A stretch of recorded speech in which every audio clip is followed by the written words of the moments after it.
On tombe encore plus facilement dans la fièvre du sport quand la compétition est organisée à domicile parce que toute ta famille, tous tes amis sont à fond derrière l'équipe qui joue et la soutiennent, vont même voir certains matchs. Il y a une espèce d'esprit festif qui accompagne la compétition et on l'a vu récemment, que ce soit avec le mondial de hand ou l'Euro de foot, c'est exactement ça. Quand on voit aussi les Coupes Davis qui se jouent en France, on sent cette ferveur et on sent cette ambiance. Ouais, c'est un bonheur de voir des compétitions en France à la maison parce qu'on se sent aussi en tant que spectateur investi d'une mission et on se sent faire partie de l'équipe. Je pense qu'il ne peut rien arriver de mieux à la France que d'organiser un événement comme la Coupe du Monde. Que ce soit effectivement une Coupe du Monde de foot, de rugby, un Euro, que ce soit des Jeux Olympiques, c'est toujours un moment particulier. À ce moment-là, même si on n'est pas forcément fan de rugby, il se passe quelque chose, ça fait bouger le pays, c'est une énergie folle.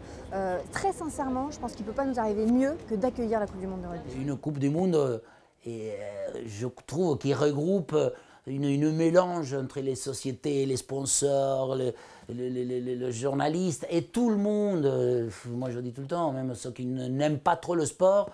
Et quand on le voit à la télé, quand on met à la gare, dans les aéroports, des choses qui font vivre, qui montrent que cet super événement va se passer, ça nous lie, ça crée quelque chose qui donne encore une fois une possibilité de dire qu'il y a une unité et ça serait très bien parce que la France en plus on en a besoin. Le rugby étant mon sport, ma passion, le fait de recevoir en France la Coupe du Monde qui est la compétition suprême pour chaque sportif, c'est une expérience extraordinaire, c'est aussi une chance de pouvoir faire la promotion de notre sport et d'attirer beaucoup de monde dans les stades et de donner de l'engouement pour notre sport et pour le sport français en général.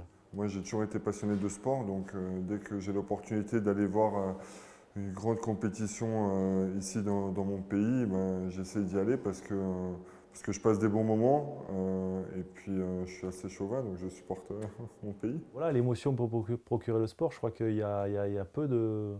Il y a peu de choses comme ça qui vous prend au trip. Donc moi, à partir du moment où il peut y avoir un événement, un grand événement de sport, ça peut être du handball, ça peut être du basket. Je veux dire, le foot reste mon sport numéro 1, mais le rugby, c'est vraiment un sport que j'aime regarder à la télé, quoi. La Coupe du Monde 2007, c'était fabuleux. La Coupe du Monde 2023 en France, ce sera fantastique. Évidemment qu'on a tous envie d'avoir toutes les meilleures nations du monde du rugby chez nous. Je crois qu'il y a tout, tu as un peuple qui est derrière pour vibrer, pour vivre de grandes émotions et qu'on a la chance en plus d'avoir dans le sport français des équipes nationaux qui sont capables d'aller loin dans ce genre de compétition, et c'est d'autant plus excitant de pouvoir suivre ces équipes. On est un pays où on a suffisamment assez montré qu'on était capable de bien organiser les grands événements. C'est vrai que on a fait un championnat d'Europe en 84, ça s'est remarquablement bien passé. On a fait une Coupe du Monde en 98, on a été champion du monde. On a fait un championnat d'Europe là, on a été vice-champion d'Europe. On a vu qu'on était capable, on avait les moyens, qu'on était un pays où aujourd'hui je pense qu'il y a une certaine culture, on a les moyens de pouvoir, en termes d'organisation, de préparer une compétition. Et je pense qu'aujourd'hui on est en droit en France, et on a les installations, les infrastructures, on a tout pour faire en sorte pour que l'on puisse organiser une Coupe du Monde en France et que l'on puisse aussi la gagner. Ce qu'on l'a vu déjà en 2007, ça a vraiment boosté l'intérêt du public, du grand public pour ce sport. C'était beaucoup moins populaire que le foot. Ça l'est toujours, mais on a vraiment franchi un cap après 2007. Il ne manquerait plus qu'en plus de l'organiser, on la gagne. Et alors là, ce serait total, succès total.